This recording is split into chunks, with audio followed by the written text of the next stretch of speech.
Ya, oke, ketemu lagi. Gue hari ini pengen ngomongin lagi tentang soal naik gunung. Dan ada satu hal yang menurut gue krusial. Nggak krusial. Sebenarnya ini optional untuk dimiliki oleh para pendaki. Tapi menurut gue ini sebenarnya sangat penting gitu. Jadi ini suatu hal yang penting tapi sering dilupakan atau sering diabaikan.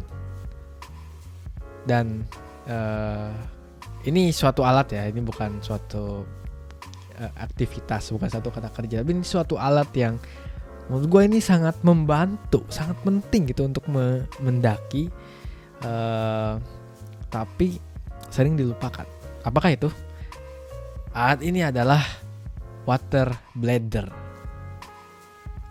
Nah, water bladder ini nih sebenarnya opsional kalau di apa ya istilahnya.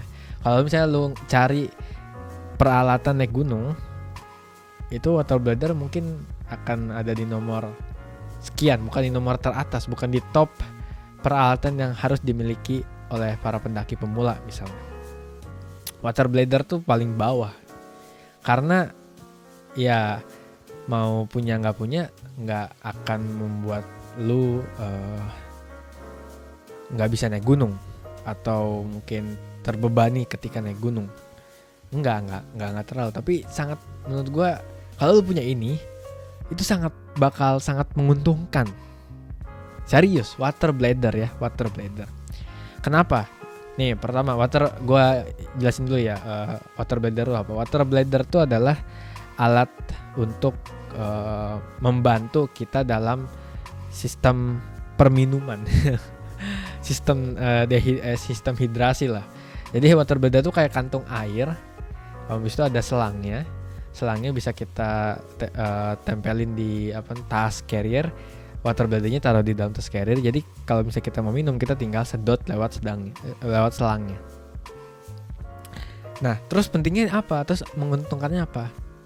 Gini, lu kalau misalnya nggak punya water bladder dan lu misalnya bawa dua air 1,5 liter. Oke, taruh di kiri kanan, ya kan? Kiri kanan. Kalau misalnya lu aus, dan pasti aus kalau naik gunung, gimana cara lu minum? Ya ngambil dari ini kan, ngambil dari tasnya gitu. Nah, ngambil dari tasnya ini sebenarnya ada dua cara. Ngambil langsung kalau nyampe, atau lepasin tasnya, ya kan?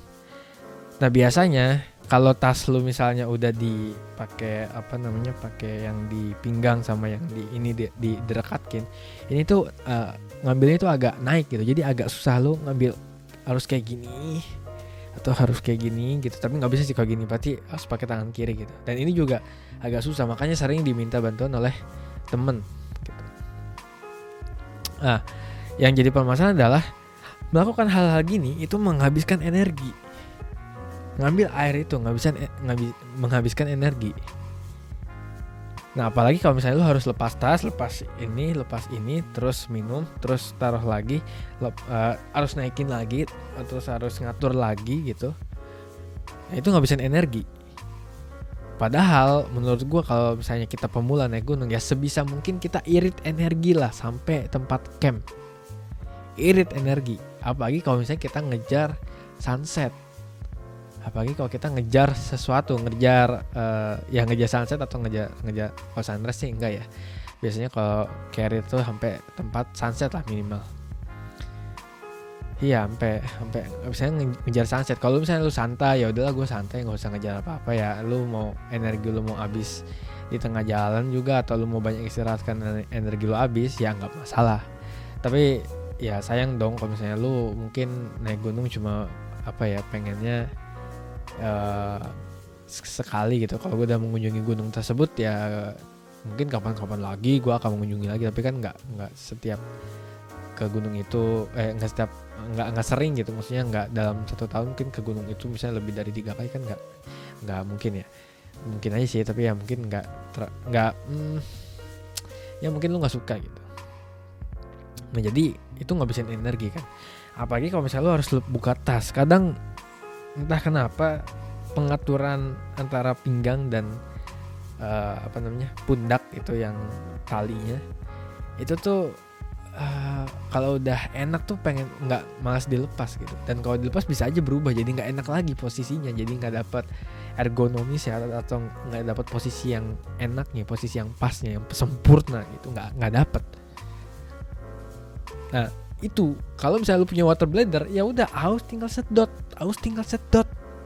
selesai, tidak usah lepas tas, tidak usah harus dari tangan lu gini gitu ke tas dan harus narik juga. Apalagi kalau misalnya ini kencang ininya ya tempat airnya kan lu narik, apalagi kalau lu pakai istilahnya pakai rain cover, jadi harus buka rain covernya dulu dan seterusnya.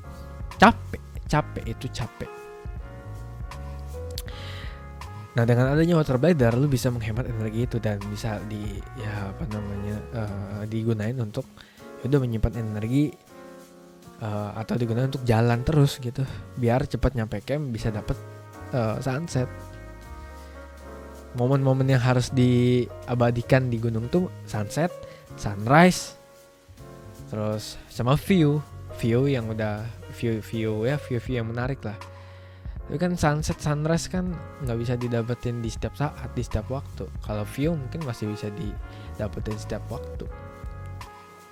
Gitu. Kalau gue biasanya gue wajib sih punya water bladder. Water bladder tuh wajib. Nah sekarang gue pengen ngasih tahu nih, water bladder tuh juga menurut gue ada yang desainnya oke, ada yang desainnya kurang oke. Nah gue tunjukin ya yang desainnya oke, yang nggak oke kayak gimana, yang gue rekomendasiin lu harus beli, entah itu mereknya apapun, tapi gue rekomendasiin berdasarkan desainnya yang gue suka dan yang secara logika gue sih ini emang desain terbaik untuk water bladder. Tunggu ya, bentar. Oke, jadi desain pertama itu biasanya yang murah. Itu desainnya dia gini, water bladdernya gini. Ini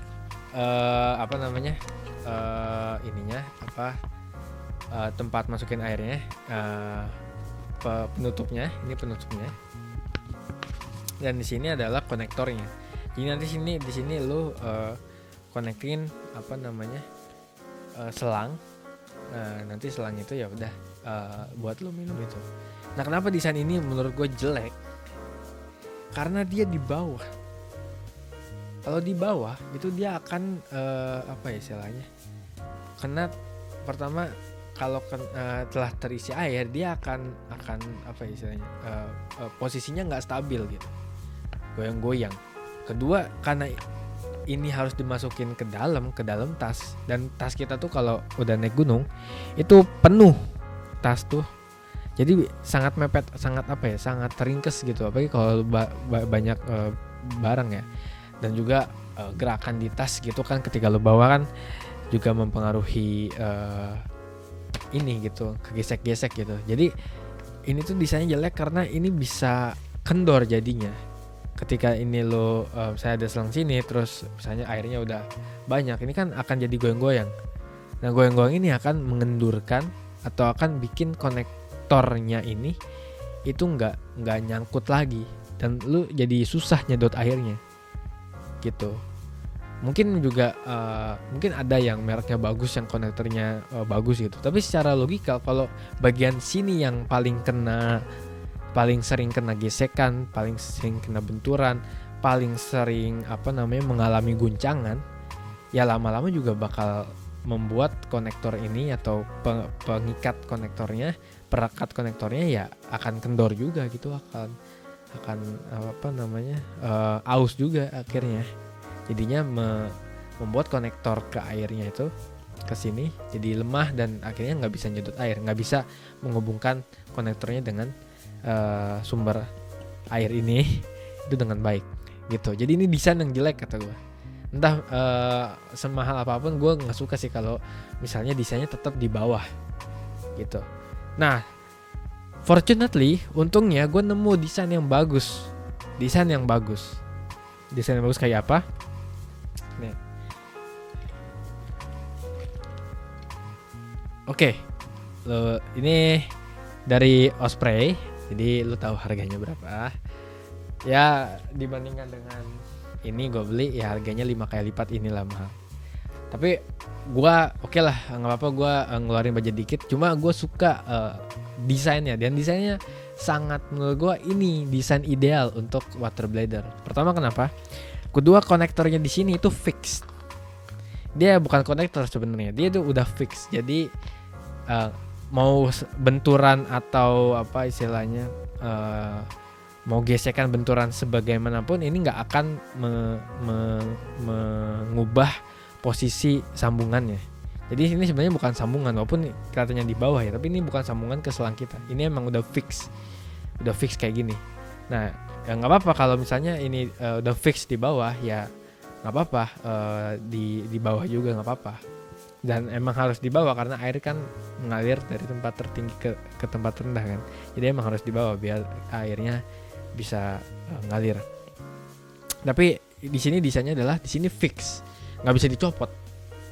Ini nggak bisa dicopot. Jadi ya udah ini tahan guncangan lah. Ini nggak bakal membuat konektornya lepas atau gimana gitu. Nah konektornya terus di mana Bim kalau untuk desain kayak gini? Ya konektornya di atas. Dan ini kan titik paling tinggi dari water bladder. Dan sepengalaman gue ketika kita masukin ini ke carrier, tempat paling atas ini tuh nggak akan banyak kena guncangan. Bahkan paling atas carrier kan nggak terlalu padat ya dibandingkan dengan yang bawah gitu. Jadi di atas ini tuh lebih jarang goncangan lah. Nah, apalagi konektornya kan kita taruh di atas sini gitu. Jadi mana udah ini nggak pernah guncangan, terus konektornya juga ngadepnya ke atas dan nggak nempel sama water bladdernya. Jadi dia agak bebas gitu ya. Jadi lebih kuat konektornya atau pengikatnya itu lebih kuat dibandingkan dengan desain yang tadi. Makanya ini menurut gue ini desain ideal lah untuk water bladder gitu. Apalagi kalau di Osprey ini desainnya ditambah sebuah ada ininya nih, ada rangkanya di belakang jadi lebih kokoh. Kalau ini kan nggak ada, jadi bisa ketekuk-tekuk dan ya ketika diisi air ini akan nggak rigid lah istilahnya, nggak rigid, jadi nggak terlalu kokoh. Kalau ini kokoh. Nah, makanya kalau misalnya lu pengen beli water bladder yang desainnya kayak gini ketimbang desain yang tadi. Dijamin ini sangat sangat membantu untuk sirkulasi air dan untuk membantu untuk membantu lu minum lah di jalan. Nah kalau yang desain ini tuh gue kemarin pas pakai ini tuh sangat struggle banget untuk minum, karena gue harus ketika disedot kagak keluar nih air ini, pasti masalahnya di konektor dan gue harus memperbaiki konektornya. Dan lebih capek bawa bladder desain kayak gini ketimbang lu nggak pakai bladder sama sekali, langsung pakai air minum gitu. Karena lu harus buka carrier, harus nyambung lagi, harus tutup carrier, harus perbaiki lepas carrier juga sebenarnya nggak bisa ini kan, nggak bisa lu ambil pakai ini kan. Jadi wajib lepas carrier, harus masang konektornya dengan benar. Jadi repot lah pokoknya pakai yang desain kayak gini. Jadi desain kayak gini sangat tidak membantu untuk naik gunung. Jadi murah tapi tidak membantu. Jadi mending lu ngerogoh kocek sedikit lagi untuk beli yang desainnya kayak gini. Ini desain paling oke sih, udah fix. Osprey Hydraulics. Kapasitasnya 2 liter. Kalau ini kapasitasnya 1,5 kalau nggak salah. Oke lah, kayak gitu ya. Jadi water bladder itu alat yang sering diabaikan pendaki, padahal fungsinya sangat penting, sangat menguntungkan lah untuk para pendaki. Oke, itu aja tips dari gue untuk naik gunung dan rekomendasi alat untuk naik gunung. Jadi segitu dulu video dari gua, dan ya sampai jumpa di video-video selanjutnya. Bye.